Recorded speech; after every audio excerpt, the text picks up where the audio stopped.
Welcome to this Olympic edition of The Breakaway from our portable TV studio here in Washington, D.C. My name is Ben Holden.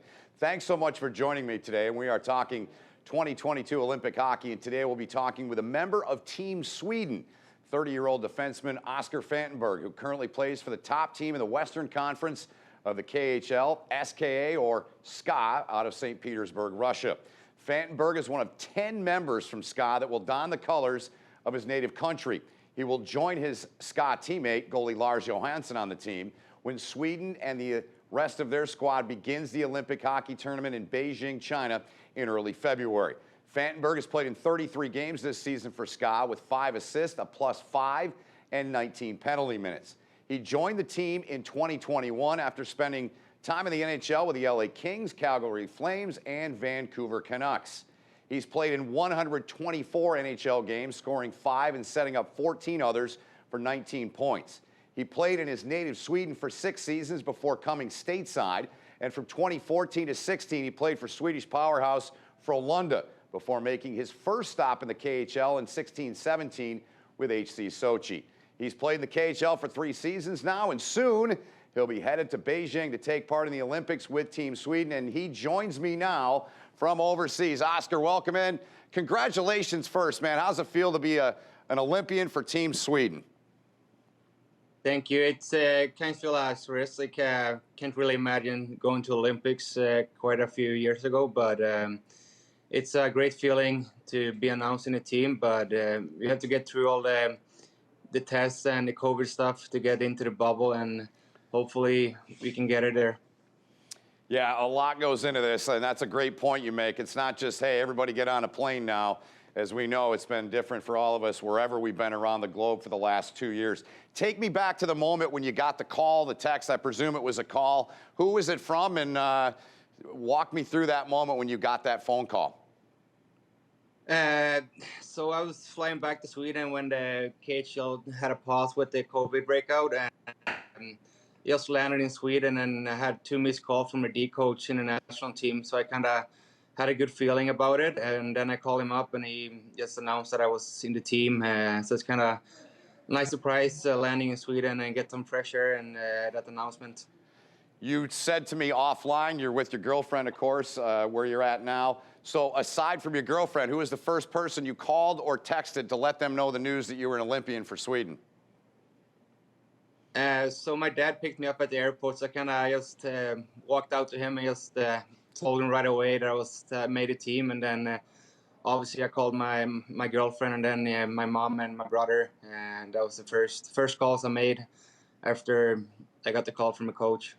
When everything changed, when the NHL said, hey, we're not going to go, the PA said, hey, forget it, we're not going, it's not worth the risk for them. That opened the door, of course, for our league, the KHL. So with that said, was this a surprise for you, or is this something that maybe you thought, hey, I got a good shot of making this team?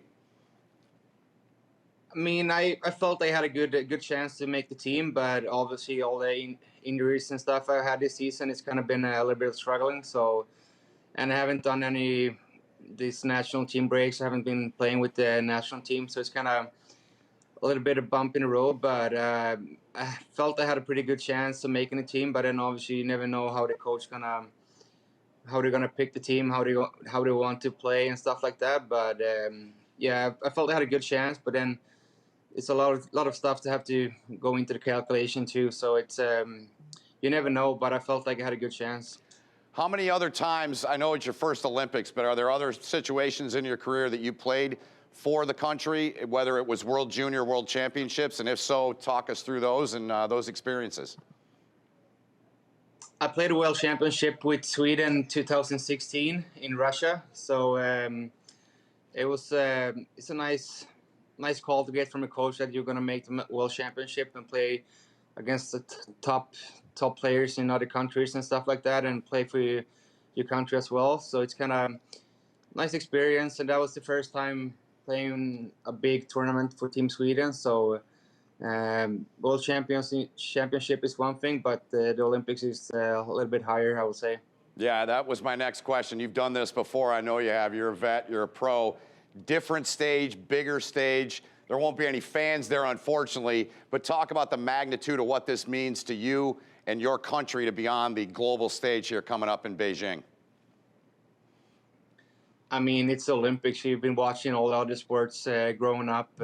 So every time the Olympics been on TV and stuff, it's always been something you've been watching, and you know the whole country gonna watch it too, and even the whole world probably. So it's a big stage to play in, and even if it's not the NHL players playing, it's a big stage for everybody, I will say, and it's something that's gonna show around the world, and everybody's gonna watch it. So it's I would say it's one of the biggest games I'm ever gonna play. So it's a good opportunity and once in a lifetime experience to be in the Olympics and see those rings and everything around that. So it's gonna be a fun time.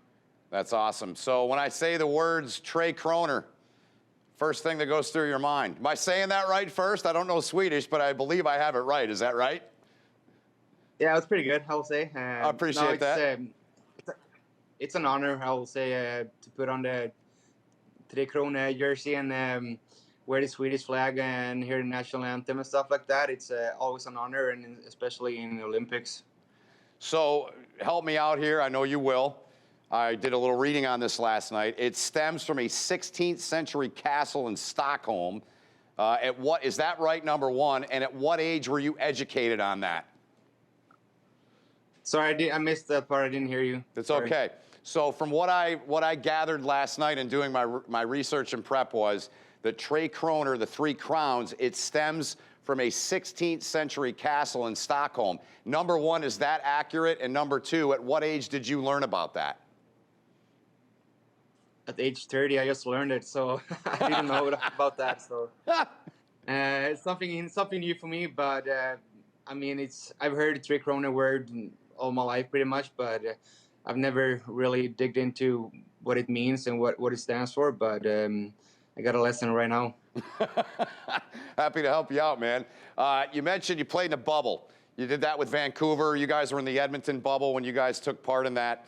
This is going to be a really similar deal. How do you prepare for that mentally? I guess the first thing is, unlike in hockey, you want to be a dash. You want to be negative. So can you talk to me a little bit about the process of what you guys have to go through before you can really get on that plane and go to China? Well, first of all, we have to do 2 PCR tests 2 days before we leave, I guess. And then if those negative, we can walk on the plane and go to Beijing. And then I'm guessing we have to do another test when we land. And then I think we in the bubble. And if all those tests are negative, I think we're allowed to walk around in our little bubble or whatever. It's going to be where all the hockey sports are. But I mean, it's pretty tough to be in a bubble, but at the same time, it's keeps you pretty focused on what you're gonna do there and not take away like the focus from everything around. So I think it's a good thing and a bad thing too. But once the game's starting, you're so busy with those and practices and stuff like that. So once you're in the bubble and the game starts going, you're gonna be 100% focusing on the games. And I mean, you don't do much, even if I'm at home playing games in St. Petersburg, I don't do much game day. So it's going to be 100% focused on the games, and everything between the games is going to be just resting and take care of your body. Yeah, there's only one guy under 24 on this team. So clearly, Johan Garpenloff, the staff, they went with, hey, we want a veteran, experienced team. What kind of advantage do you feel that will be for your club? I mean, we have a pretty good team, pretty strong and what to say, like hardworking guys. But I think it's going to be tough to play against us. And I think everybody who's in the team have been around for quite a bit. And I mean, playing top games and tough games and playoff games kind of games. It's something we can take advantage of when it comes to elimination games, and when it's only best of one, everything can happen, and that's kind of stick to the game plan we're gonna pick up here, and then just go from there and just help each other and don't panic if it's gonna get a little bit tough too. Yeah, our guest right now is Oscar Fantenberg, plays for SKA, SKA, and the KHL, a proud member of Team Sweden. And Oscar, Sweden in the Olympics, 94 gold in Lillehammer, 06 gold, no medal in 18. last time there was a medal in Sochi in 2014. How bad do you guys want to get back on the podium as a group this time around in 2022? Badly, I would say, especially from last year World Championship. I think we have a few guys who played there and didn't do as good as we wanted. So I think that's going to be to our advantage. The advantage that we hungry to get on the podium and get that Olympic medal. I think we're going to be ready when the game's starting too. So we really want to be on the top three. But it's tough teams to beat. But I think we have a good chance to be up there. So let's go back to the 94. So you were what, like 3 years old when that happened, right? You're 30, right? You were 3? Yeah. So, I mean, I'm a little bit older. Peter Forsberg, the winning goal in 94, they put him on a stamp, right, in Sweden because that was such an epic moment, right? Do you have one? What do you recall from that? I don't have a stamp, but I've seen quite a few videos, and I think those penalty shots and even Salo's save has been rolling on the Swedish national TV for quite a bit, and it still does, especially now when the Olympics gets going again. So I think I've seen it quite a few times, and it's a good memory for sure. Biggest moment in Swedish hockey history, bar none? I would say that, or Lidström's goal in 2006. That's a pretty good moment too. Okay. I'm going to get to Nick. I'm a Detroit guy, so we're going to get to him. And I did a lot of research on you last night, so we're going to get into Nick Lidström in a little bit. Let's talk about goaltending. The old adage in hockey, it starts from the net out. And to me, you guys, head and shoulders, I think, in terms of goaltending in this tournament amongst the 12 teams. You've got your teammate at SKA, Lars Johansson, leading the league, 9 shutouts, leads in every major category. What have you seen out of him? And what will it be like to play in front of Lars, who's now in his mid-30s, probably his last chance, to play in front of him and be a part of that decor in front of him and Hellberg and Riedeborn, whoever's in net? I mean, we have 3 really, really good goalies. I would say top class in KHL, and I feel confident in anybody who's going to play in the games. I know Magnus Hellberg and Lars quite more than Riedeborn, but I mean, playing in front of Lars now this season, it's great. He's so calm and composed and talks a lot, and it kind of helps us D-men to just play simple and play fast, and he helps us doing like a lot of stuff the back there. So I feel safe with anybody, but right now I play with Lars for quite a bit. So, and I know him from before too. So he's a top guy to play in front of too. So he helps me, and I try to help him as good as I can. I feel like you've looked at my questions because that's where I was going next, man. That's awesome. So did you guys know, you said you know or knew Lars and Magnus a little bit better. Have you played on teams with those guys? Did you grow up with them? Did you play against them? Where, and if so, where in your career in Sweden? I played with Lars in Frölunda in Sweden, 2014 to 2016. So for 2 years, we kind of hung out together. We lived pretty close too. So we like having dinners and lunches and stuff like that. So I knew him from outside the hockey stuff too. So, and then Magnus I played with last year in St. Petersburg. So I know both of those guys. So it goes back quite a few years. Okay. Who else on this Swedish team are you close with, or again, kind of the same deal? Maybe grew up with, maybe played together. Are there tons? Are there too many to mention, or is there 1 or 2 in specific for you, Oscar? No, I know quite a few actually. I played with Terminus in Frölunda. We won the gold there together. I played with Juse. But I would say Linus Johansson, me and him grew up together from a small town in south of Sweden. So we played together when we were like kids, and then we'll hang out in the summers now. And like we have a group of guys from back home that would hang out every summer. So we're really tight still. So it's something. It's something that's pretty special too, to play at Olympics with one of my best friends from back in the day. So that's something special, definitely. Awesome. So we talked about the experience, the veteran mindset that Sweden has. Marcus Kruger, most NHL experience on this roster. Who else up front do you feel, just looking at the group of guys, you said you know them well, who else do you feel up front are going to be guys that will lead this team from the offensive part of the game for Sweden? I think we have quite a few guys, but I would say Lander is one of those guys who's going to lead one line. He's been in NHL, he's been around in KHL, he's been winning in KHL. And then you have a couple other guys who can do something special up front. I think Klingberg is one of those guys who's been playing a lot of like national team games and World Championship. And then I would say Bromé is one of those guys. He played in Detroit last year. I think he's having a really good season in Switzerland, and I think he's one of those guys who can do something special with the puck and create offensively for us. So I would say those guys are gonna have a big responsibility in this tournament. I'm going to throw a couple other names at you. They're your rivals, man, from CSKA, man. They're your rivals. You know where I'm going. Wallmark and Nordstrom, those guys I would think are going to be a massive part of this team too. You agree? Yeah, I would agree. Great players.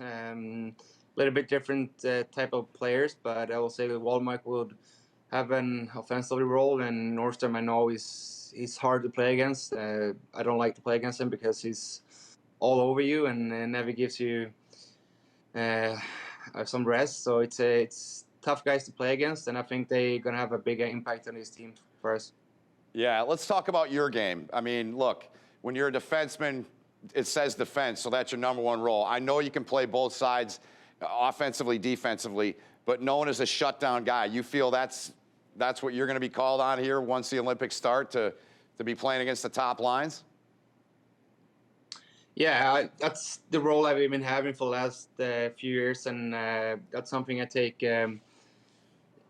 big pride of. I want to be a good defensively, and then lead a team by example and play hard and play simple and smart and be responsibility. And then, of course, you want to be part of offensively too. But I'm taking big pride of being a good defensively and responsibly and take care of my own end first. So that's something I enjoy to do too. Let's go back to when you were a kid. Where'd you grow up? With big town, small town? Sounds like it was a fairly small town. What's the name of the town you grew up in, and how big or small was it? Called Ljungby, and it's probably living around 20,000 people. So it's not a big town, but they've been good hockey academy. I was playing a lot and had good practices and good coaches. So it's a good start for me growing up, and great just biking around for everything, for hockey, soccer, everything I wanted to do street hockey. I could just bike everywhere I wanted. So it was great for me. When did you finally get to a point at whatever young age it was that you fully committed to defense? I'm guessing you probably played forward too. Am I right in that? And so what age was it when you said, all right, I'm going to be a defenseman? Well, I mostly played defensively growing up. I would say from the start I usually played defensive, but I actually played soccer until I was 15. So I was that was the time when I chose to go fully committed to hockey. So I was a big soccer guy too, and it was something I liked to do in the summers. I could do both combined in the summer and then in the winter, so it's perfect for me. And kind of like to play both sports, and then I kind of had to pick one, and it was hockey. And from that on, I was playing defensively, I would say. What do you like so much about the position? Is it the fact that, hey, I can dictate the game by shutting guys down? Is it that, or is it something more?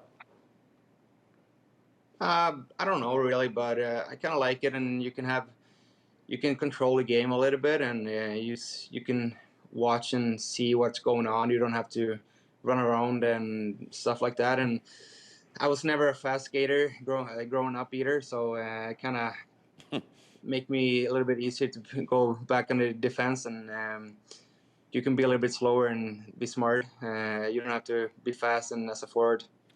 Last thing on the youth and kind of growing up and coming up through the ranks, I'm always amazed at how good the Swedes are and you might not like this, but how good the Finns are at playing the game. You guys never beat yourselves. That's what I've always loved about watching the Swedes specifically play. What are 2 or 3 big things development-wise that you guys are taught when you're growing up and learning to play the game?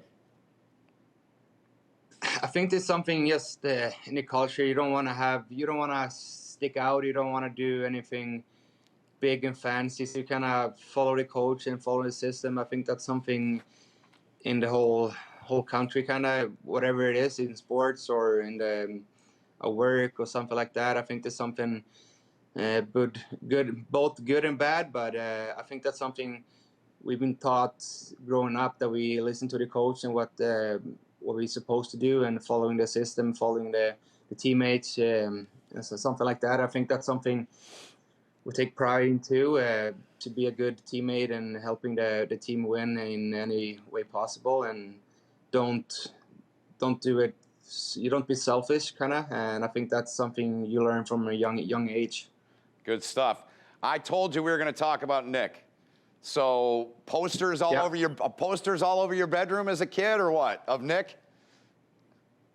Yeah, I think I have a couple posters from him and Peter Forsberg, probably, actually.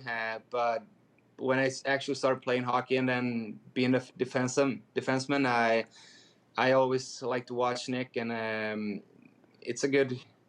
And I kind of learned and watched him and people talking about him and stuff like that. So it's kind of around that age when you can kind of watch the NHL a bit more too, and it was something my coaches told me to watch his game and see how smart he was. And you don't have to be the fastest skater, but you can still be the best defenseman in the world. So that was something I like to watch too. Well, we talked earlier about controlling the game, and I get grief for this, one, because I'm from Michigan and I watched his entire career. But there was nobody better, in my opinion, from a defenseman standpoint that controlled the game than Nick Lidstrom. Everyone's going to say Bobby Orr is the greatest defenseman. I don't agree with that. You might be biased too because you're Swedish and he's your idol and your hero. How do you feel about that? Is he the greatest defenseman that ever played the game, in your opinion? Yeah, I would say so. There's defensemen that's more flashy and do more crazy stuff, but I would say he's the best all-around player, defenseman in the world for, whenever. Just the way he controlled the game, how smart he was. He was never hurt. He never missed games for being injured, probably. And then just stuff like he never got really bad hits, probably, what I've been seeing. Mm-hmm. And that's a way of saying that how smart he was. He never put himself in bad situations, and he controlled the game with the puck and without the puck. And I would say all the forwards playing against him probably hated playing against him because he was so smart and never out of position. He never ran around trying to do too much. He was happy with the small stuff, and that's why he was so good. Look, man, 7 Norris trophies, 4 cups. He was the first European captain to hoist the Stanley Cup. I'm sticking to my guns, Oscar. I'm a little bit younger than the generation that watched Bobby Orr, but I'm sticking to my guns. I read, too, that you played with the Sedins. I got to ask you about that, man. What's the story there? I played against them my first year in LA. I played against them in China, actually. Okay. When we played at preseason games there. So that was kind of one of those wow moments when you saw them closely and saw how good they were with the puck and how smart they were too. Some other guys who wasn't super fast, but he was so smart with the puck and without the puck. And I just remember the first game I played against them and seeing on the bench, just a couple of guys just look at each other and just said, "Wow," when they were doing the drop passes and behind the back passes and stuff like that. And that was kind of one of those moments that you knew that you're in the big league now, and this is how they're doing. That's awesome. I got one more kind of off-topic question and then a couple on your team currently, and then we'll let you go. I read, too, that your grandfather was your idol. Is your grandfather still alive? Is he still with you? Yeah. Great. Yeah, he's still rocking. Great. So why is that? Why is he your idol? There was somebody I used to grow up with.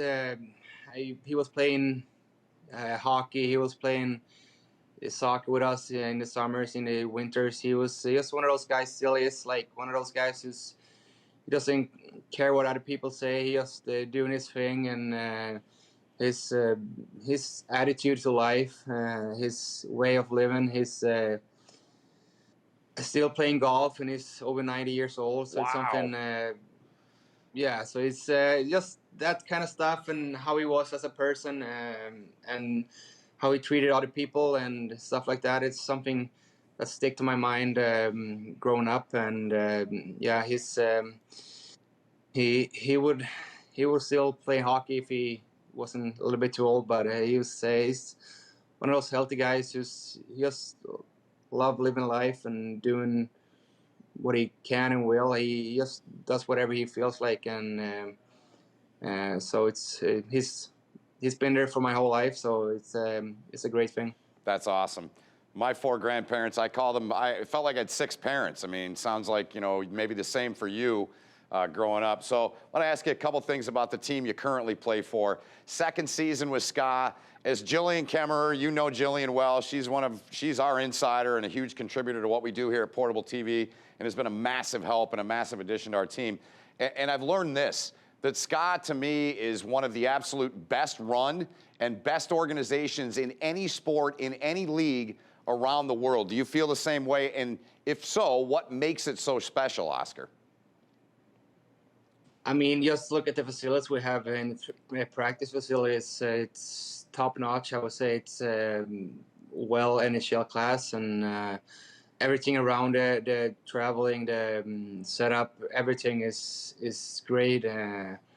So, and everything around it, equipment, all that stuff, it's never a problem. So I was kind of surprised and shocked when I came, in a good way, and so it's top class, and you can't complain about anything.